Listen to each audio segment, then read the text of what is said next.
Apresentamos Dimensões Espirituais do Centro Espírita, um programa do GRESG com Cristina Salgado, baseado no livro de Sueli Caldas Schubert.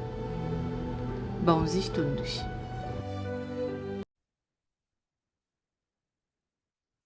Bom dia, muito boa tarde, muito boa noite. Eu sou Cristina Dias, trabalhadora do GRESG, e estamos aqui mais uma vez para darmos continuidade ao estudo do nosso livro Dimensões Espirituais do Centro Espírita, trazido para nós através de Sueli Caldas Schubert.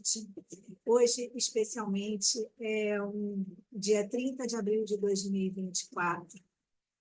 E é um dia que para nós está sendo muito triste, embora nós tenhamos certeza que na parte espiritual esteja acontecendo uma bela recepção.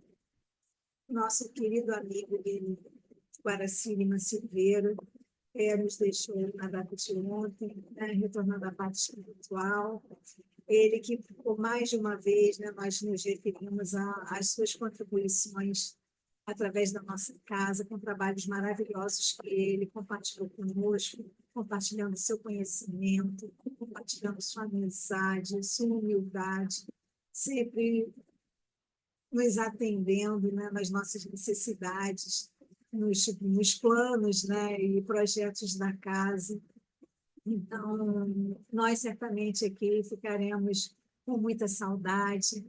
É uma lacuna que a gente não tem como preencher, mas eu tenho certeza que a espiritualidade amiga já o recebeu de braços abertos, está consolando a todos nós, amigos, companheiros de jornada, especialmente seus filhos, seus familiares.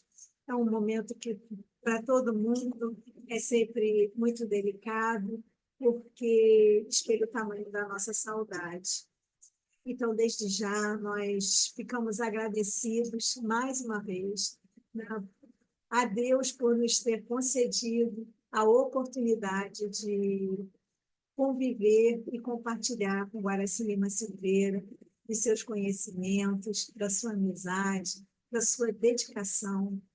E rogamos à espiritualidade que nos auxilie na condução do estudo desse mês, num dia que está sendo para nós de coração pesaroso pela saudade e pela tristeza dessa separação, que sabemos que é breve, porque cada um em nosso próprio tempo também retornará, e isso será motivo de alegria quando pudermos nos reencontrar. Vamos então compartilhar a nossa tela, rogando aos amigos espirituais que nos amparem, que nos auxiliem na condução desse trabalho.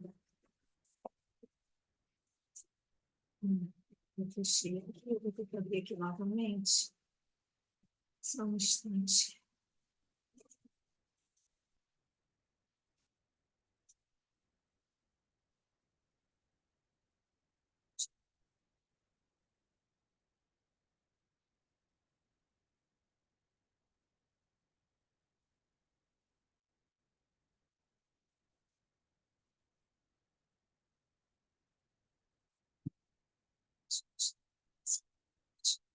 Só um instante.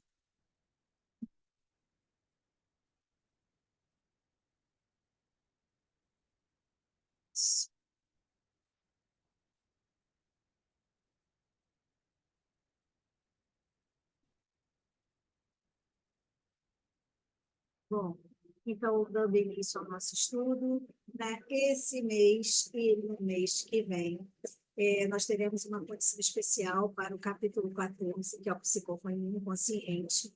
Nós achamos por bem fazer uma divisão desse estudo em duas partes, por se tratar de um assunto mais complexo, relacionado à questão da psicofonia inconsciente. Então, neste momento, nós, com a nossa introdução, Nós vamos estudar as considerações a respeito do capítulo 8 do livro Nos Domínios da Mediunidade, de André Luiz, que nos tem servido de base para os exemplos de serviços espirituais nas reuniões espíritas e ou mediúnicas.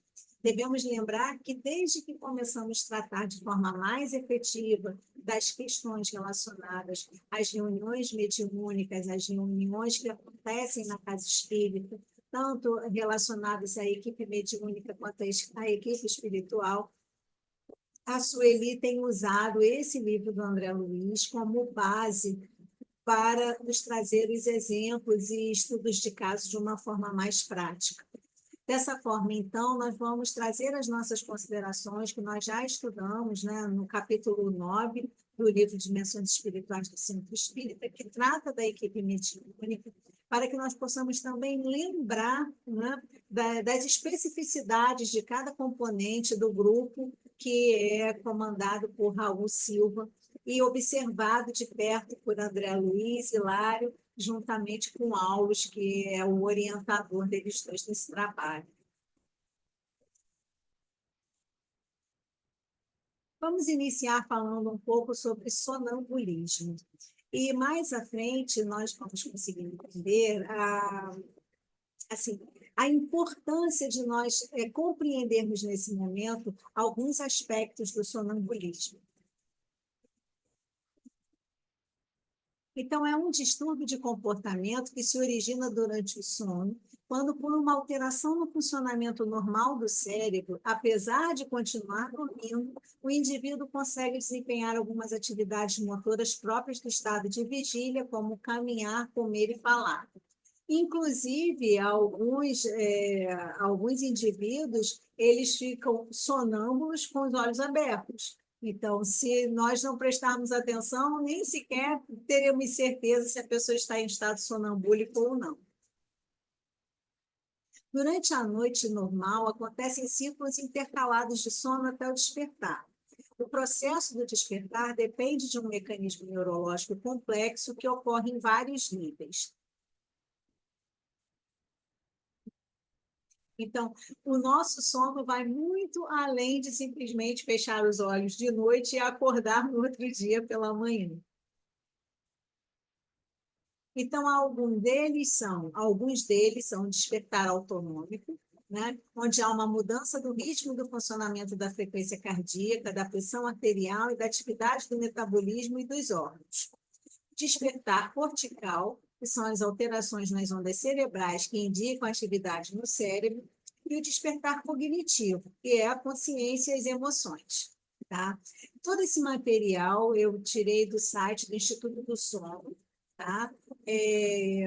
Eu acredito que dei para vocês observar aqui pela gravação, mas qualquer informação é só nos solicitar que nós passamos o endereço correto para quem tiver mais curiosidade, tá bem?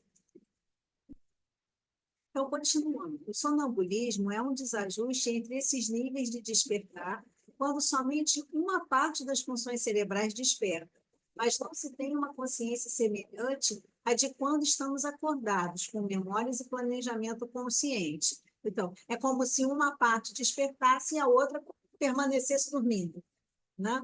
É mais ou menos isso, assim, de uma forma mais simples, é mais ou menos isso.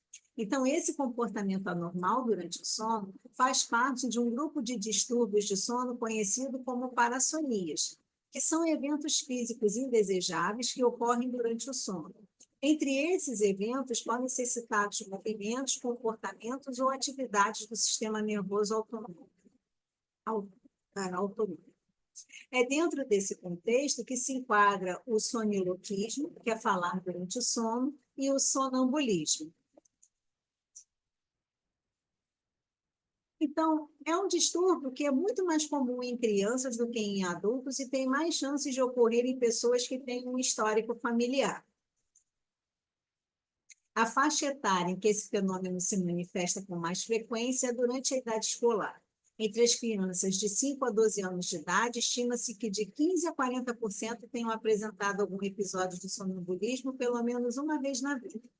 Em compensação, tende a subir após a adolescência e somente entre 0,5% e 4% dos adultos apresentam esse comportamento. A recorrência em adultos pode estar associada a altos níveis de estresse. As causas desse distúrbio ainda não são bem explicadas. Nas crianças, acredita-se que ele ocorra como parte do processo de maturação do cérebro. Já nos adultos, observa-se que os episódios de sonambulismo podem ser desencadeados por hábitos, situações ou doenças específicas. Deixa eu dar aulas aqui.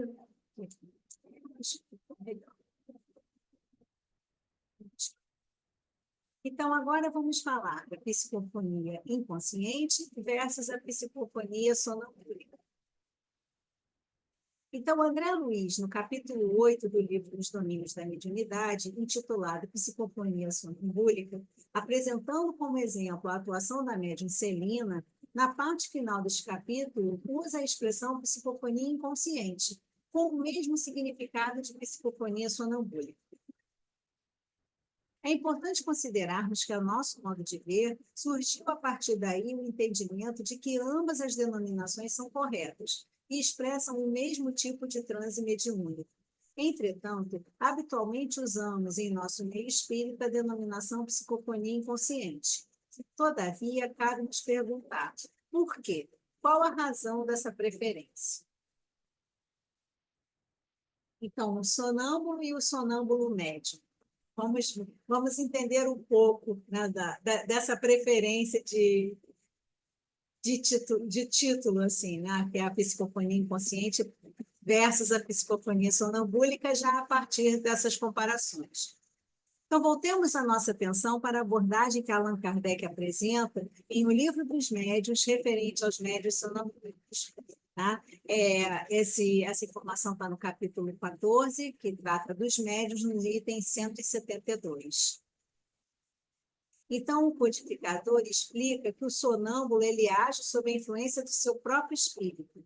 É a sua alma que, nos momentos de emancipação, vê, ouve e percebe fora dos limites dos sentidos. O que ele externa tira-o de si mesmo. As suas ideias são, em geral, mais justas do que no estado normal, os seus conhecimentos mais dilatados, porque tem livre a alma. Numa palavra, ele vive antecipadamente a vida dos espíritos.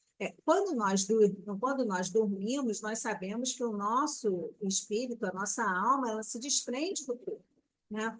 Ao ponto de fazer algumas viagens bem longas, mas se mantém ligado ao nosso corpo através do nosso cordão de prata. Então, nesse momento em que nós estamos neste estado de emancipação da alma, é possível que nós tenhamos muito mais clareza, muito mais conhecimento, muito mais condição de ver e de falar determinadas questões, exatamente porque nós estamos mais afastados do nosso corpo, né? Dessa matéria mais grosseira que nos serve de casa.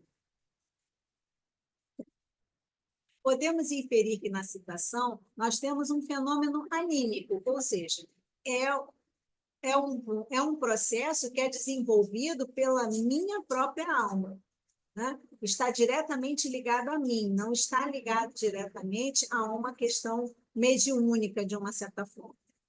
Então, continuando com a sua explanação, Kardec acrescenta que o médium, ao contrário, ele é um instrumento de uma inteligência estranha. Ele é passivo e o que diz não vem de si. Em resumo, o sonâmbulo exprime o seu próprio pensamento, enquanto que o médium exprime o pensamento de outrem, ou seja, de um outro espírito que esteja próximo dele ou em contato com ele para dar alguma passividade, dar alguma comunicação. Mas o espírito que se comunica com o médium comum também o pode fazer com um sonâmbulo. Dá-se mesmo que, muitas vezes, o estado de emancipação da alma facilita essa comunicação.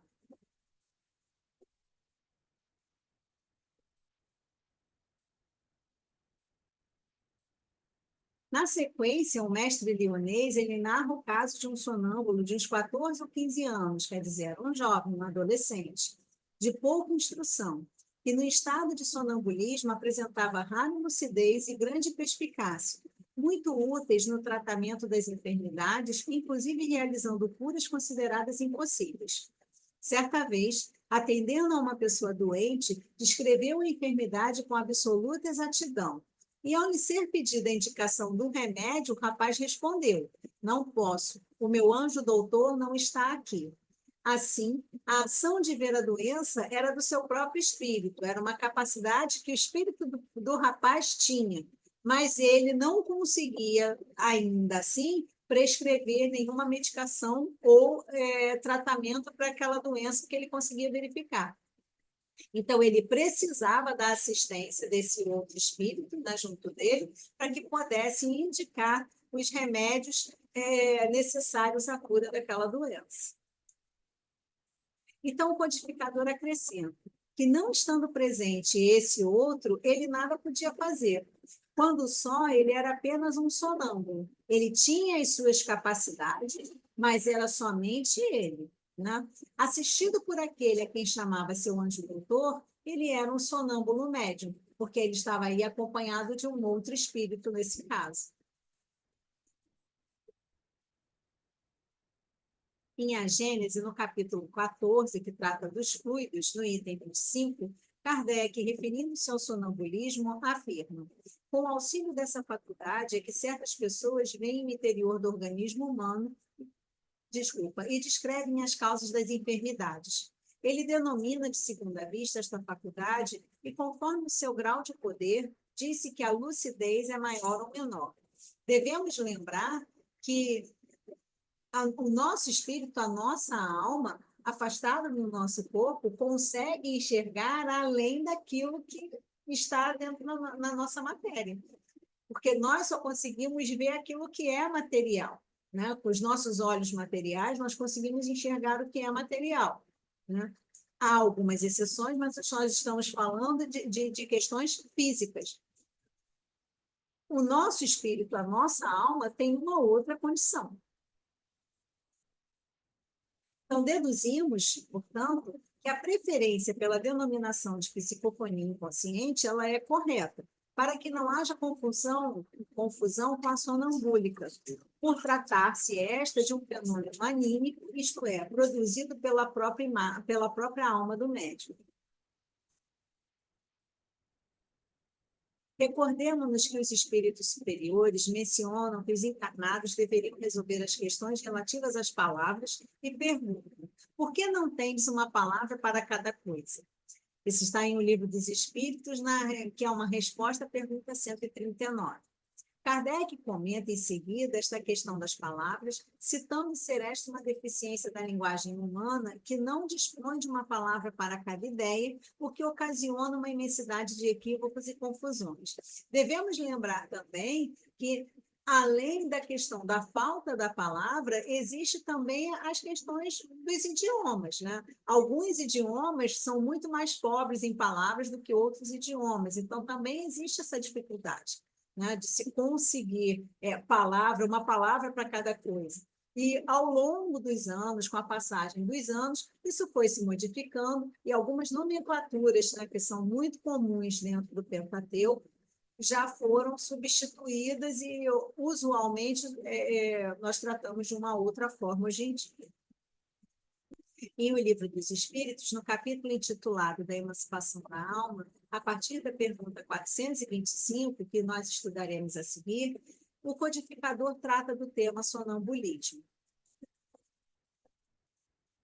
Especificamente, nós vamos falar somente da questão 425, mas convidamos a todos a estudar, né, mais detidamente as questões seguintes, que vão da 426 até a 438, se não me engano. Trata especificamente sobre sonambulismo, e na pergunta 439, Kardec faz uma pergunta em relação ao êxtase e ao sonambulismo. Então, ainda é um outro subtítulo, mas ainda faz menção ao sonambulismo. Então, na pergunta 425, nós temos o seguinte: o sonambulismo natural tem alguma relação com os sonhos? Como explicá-lo? É um estado de independência do espírito, mais completo do que no sonho, estado em que maior amplitude adquirem suas faculdades. A alma tem, então, percepções de que não dispõe no sono, que é um estado de sonambulismo imperfeito. No sonambulismo, o espírito está na posse plena de si mesmo. Os órgãos materiais, achando-se de certa forma em estado de catalepsia, deixam de receber as impressões exteriores. Esse estado se apresenta principalmente durante o sono, ocasião em que o espírito pode abandonar provisoriamente o corpo por se encontrar este gozando do repouso dispensável à matéria. Quando se produzem os fatos do sonambulismo, é que o espírito, preocupado com uma coisa ou outra, se aplica a uma ação qualquer, para cuja prática necessita de utilizar-se do corpo. A catalepsia é uma condição transitória, na qual o paciente apresenta uma incapacidade na movimentação dos membros, na cabeça ou até na fala. Em alguns casos, podem ser confundidos com a morte, pois a respiração também é afetada.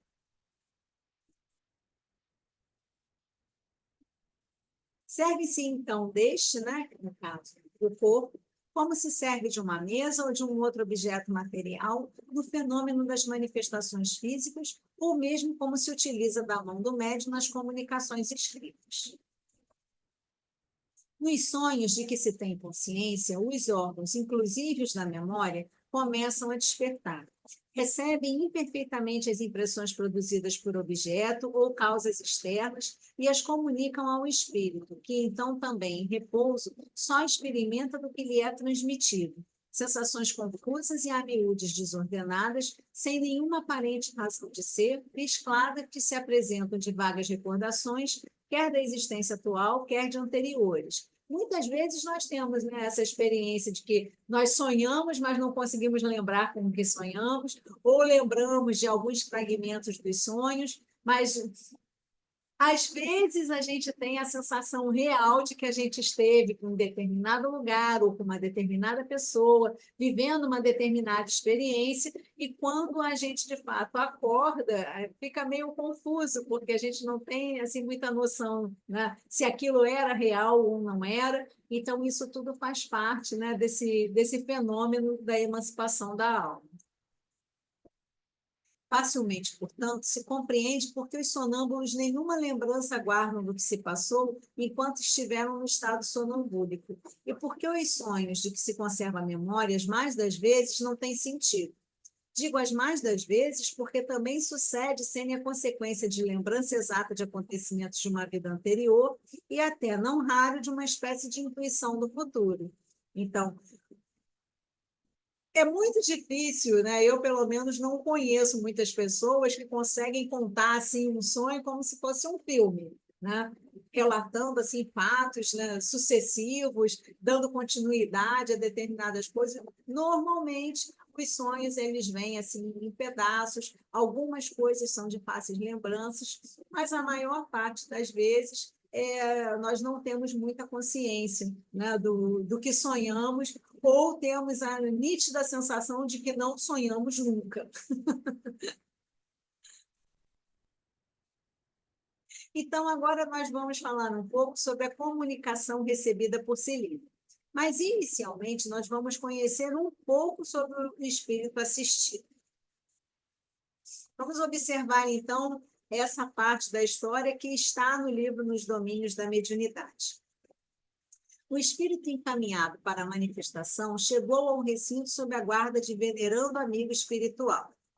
Apresentava-se debilitado e sua figura recordava um fidalgo antigo que André compara como se tivesse sido bruscamente arrancado ao subsolo, pois os fluidos que o envolviam eram verdadeira massa escura e viscosa, cobrindo-lhe as vestes e exalando fétidas emanações.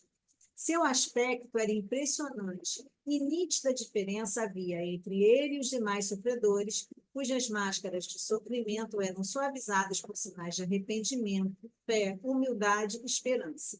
Mas, diz André, naquele rosto patibular, parecendo emergir de um lençol de lã, aliavam-se a frieza e a malignidade, a astúcia e o endurecimento.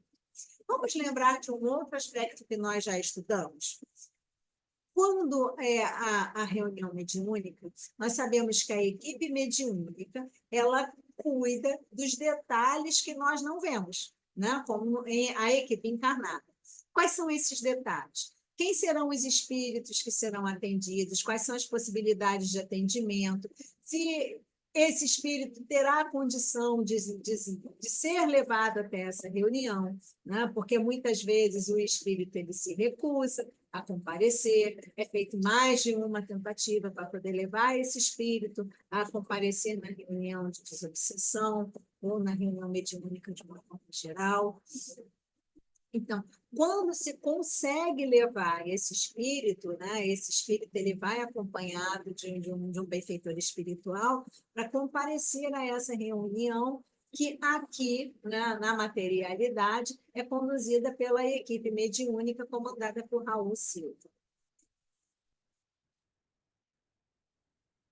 Então, diante dessa presença aterrorizante, os próprios espíritos perturbados recuaram receosos. Tal entidade trazia na mão direita um azorrague, que tentava estalar ao mesmo tempo que proferia palavras em altos brados.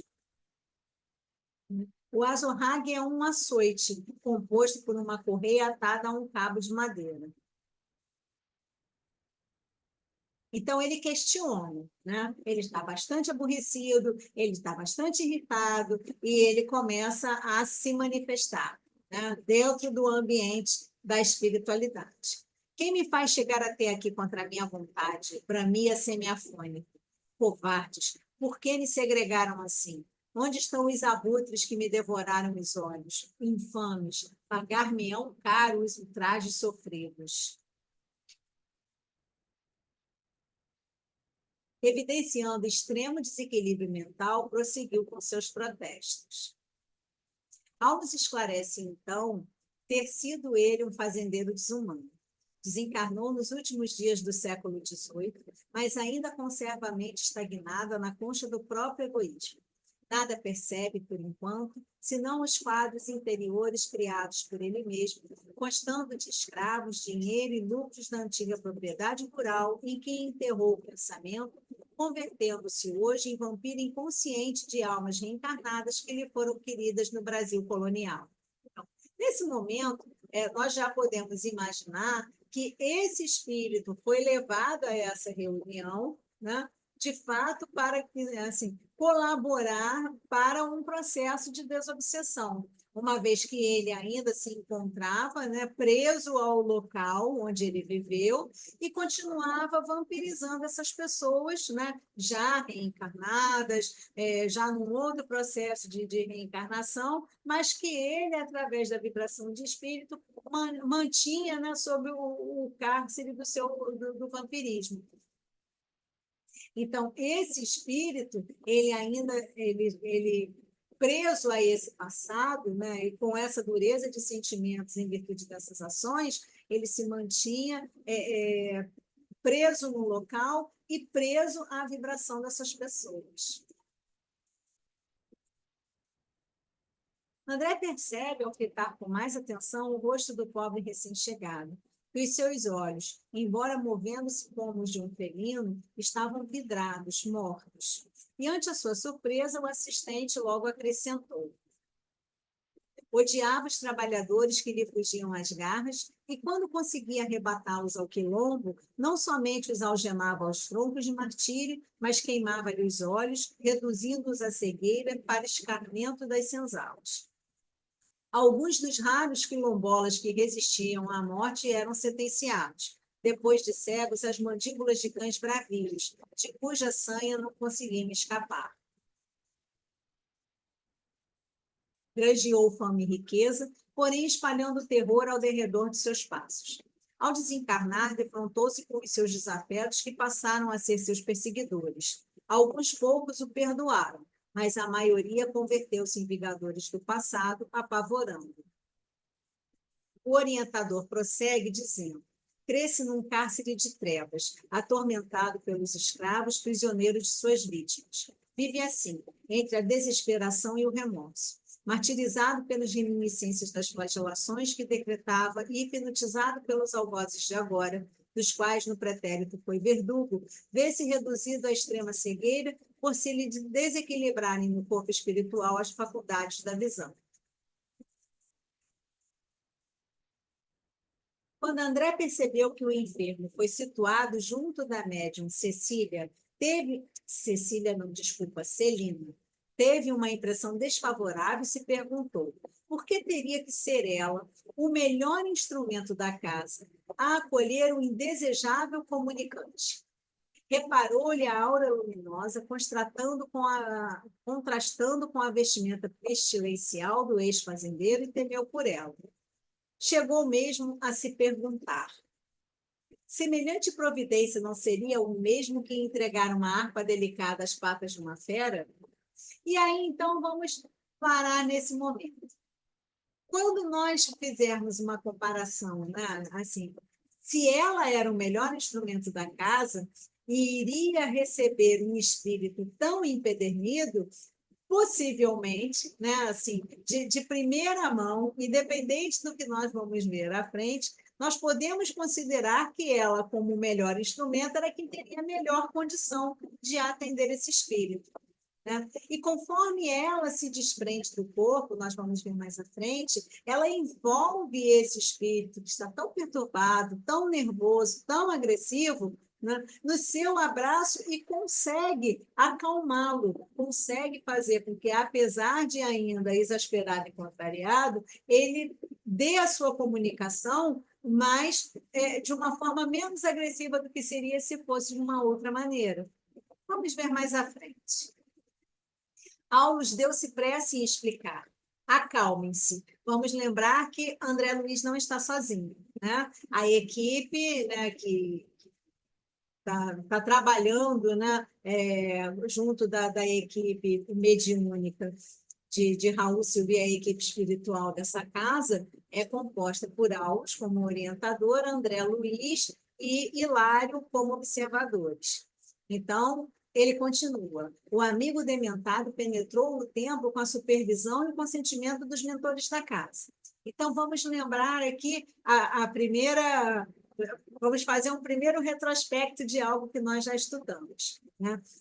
Quando vai haver essa reunião, tudo relativo à questão espiritual, a equipe espiritual da casa começa a fazer esse tratamento.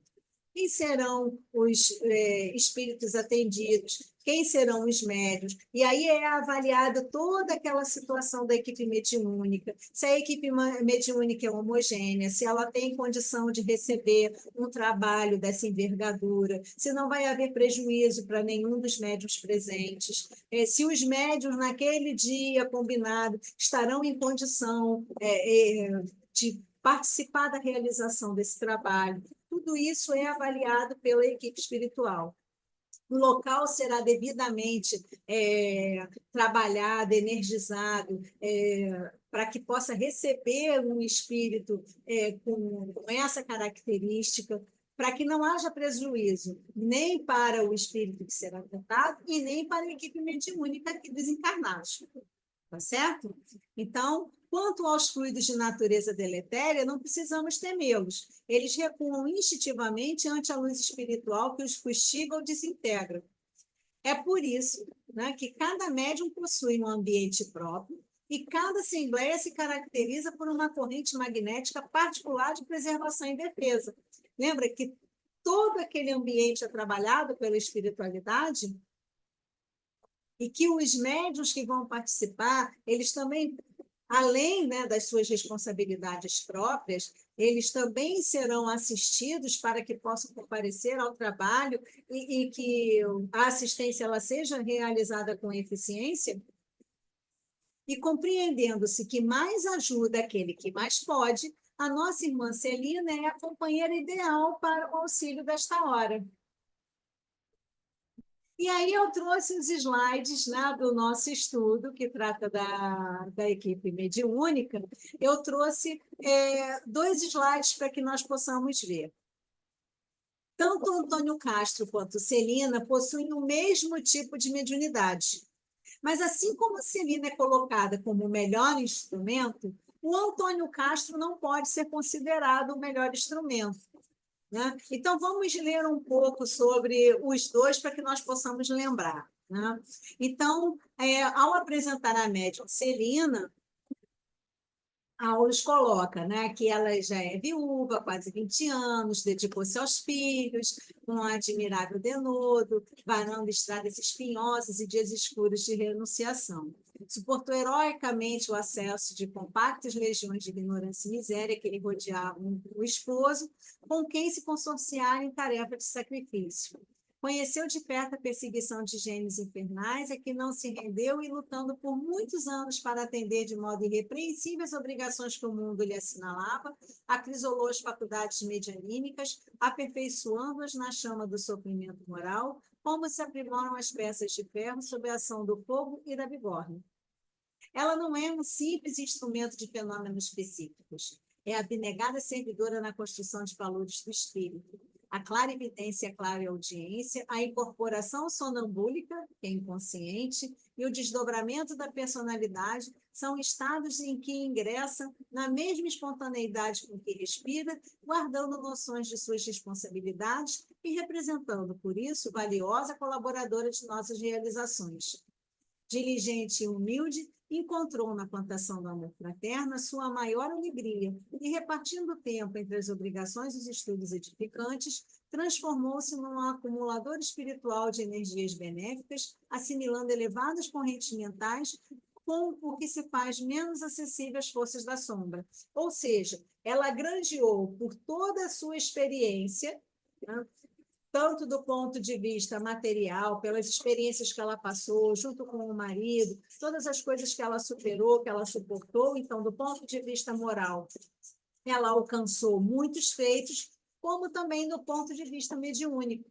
Então, aliada à sua perfeição moral, ela também tem a questão da perfeição mediúnica. E ela, além de tudo isso, ela tem a disciplina para estudar e se manter entre as obrigações que ela tem e esses estudos. Então, ela é uma médium que tem uma qualificação bastante interessante. Lá na frente, nós vamos fazer a comparação da mediunidade dela com a mediunidade da Eugênia, e nós vamos ver que, apesar, né, da Celina ela ser uma médium inconsciente, ela não perde o controle sobre o seu corpo, porque ela está junto, né, desse espírito, mas não deixa, né, que o espírito faça qualquer coisa. Como ela o envolve com o seu carinho, com o seu amor, ela consegue, por exemplo, controlar atitudes mais agressivas desse espírito. Consegue controlar palavras mais agressivas desse espírito, mesmo ela estando inconsciente. Mas quem está fazendo tudo isso? Quem está fazendo tudo isso é a alma da Celina segurando a alma desse espírito que está em sofrimento. O corpo da Celina não está participando dessa ação. O corpo da Celina está somente recebendo a mensagem.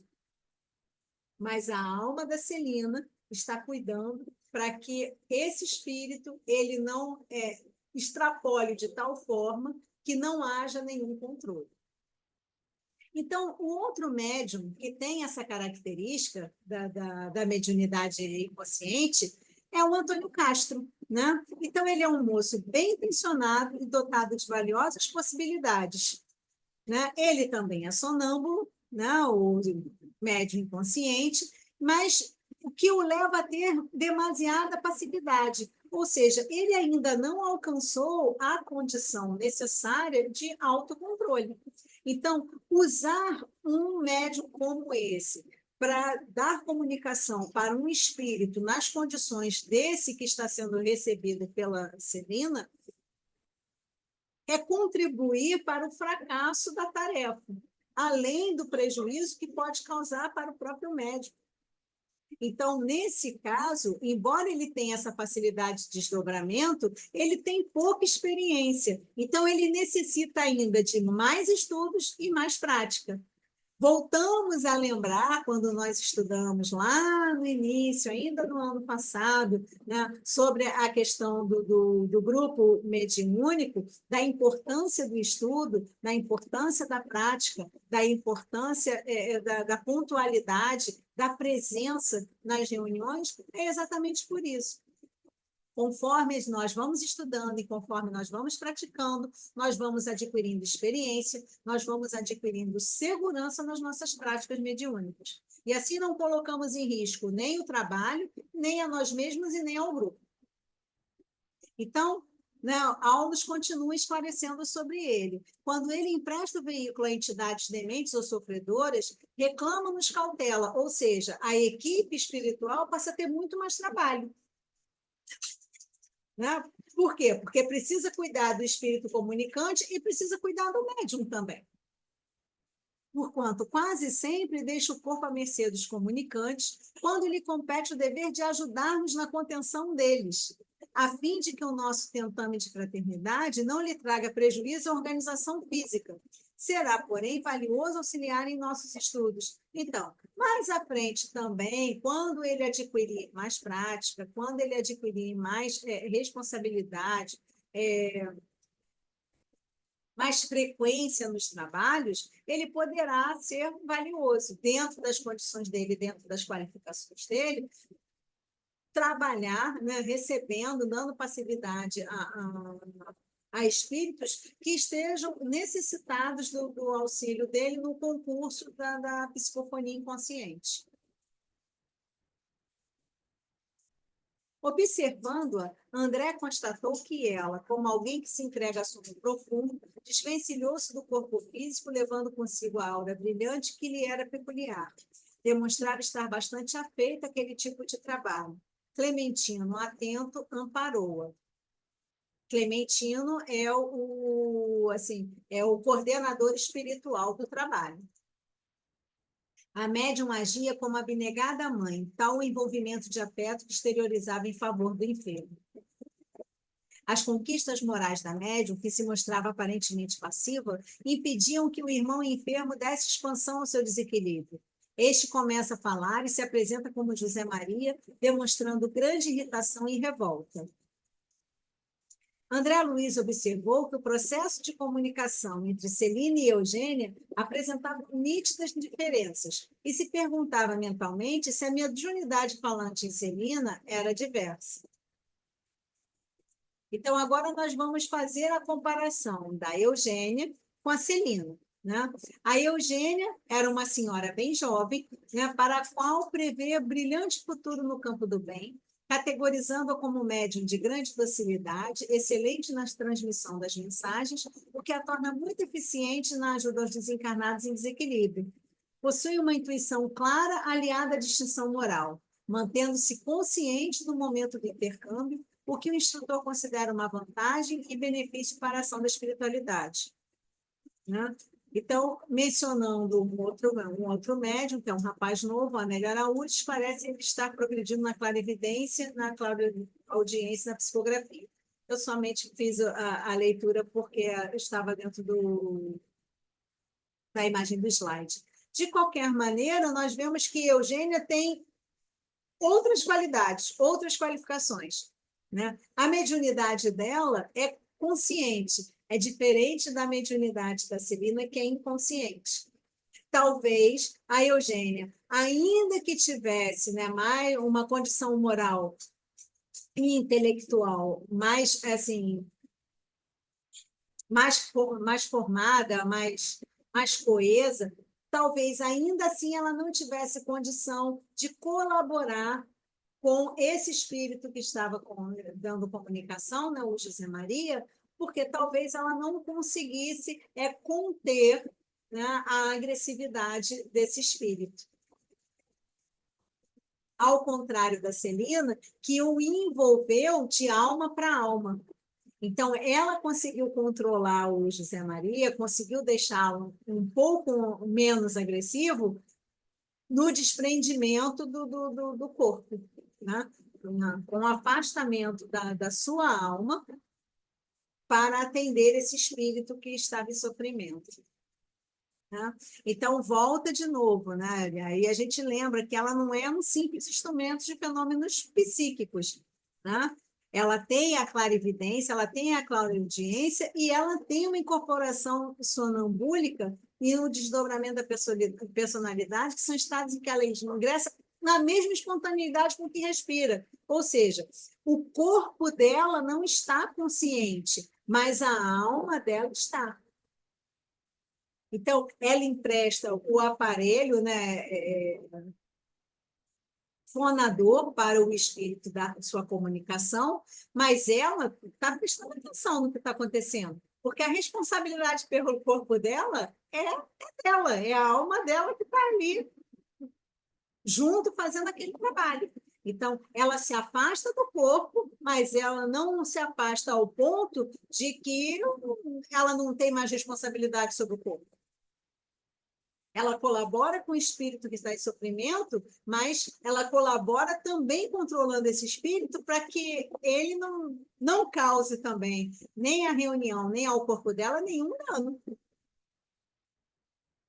E aqui nós vemos uma imagem, né, um pouco diferente da imagem que nós apresentamos quando nós falamos sobre psicofonia, né? Que a psicofonia consciente, o espírito ele fica bem em comunicação junto, né, do médium que está dando essa passividade. No caso da psicofonia inconsciente, a alma do médium se afasta, tá vendo? E essa comunicação se dá do sistema cerebral do espírito comunicante direto ao aparelho fonador do médium, que está contribuindo com esse trabalho. Chegamos, então, ao fim dessa primeira parte desse estudo e trouxemos um texto de Emmanuel, né? Que são as marcas mediúnicas do livro Canais da Vida.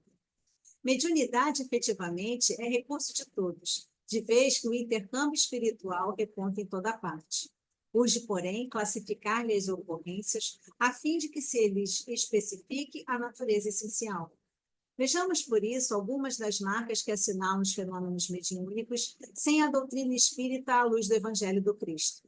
Revelação sem respeito, talento sem caráter, instrução sem educação, liberdade sem disciplina, conversação sem discernimento, indagação sem trabalho, iniciativa sem estudo, prazer sem responsabilidade, pesquisa sem consciência, tempo sem proveito. Examinemos em seguida marcas outras que registram os fenômenos mediúnicos orientados pelo Evangelho do Cristo à luz da doutrina espírita. Conhecimento sem basófia, fé sem fanatismo, caridade sem ostentação, serviço sem apego, resignação sem preguiça, firmeza sem violência, fraternidade sem distinção de pessoas, afeição sem desequilíbrio, dever sem constrangimento.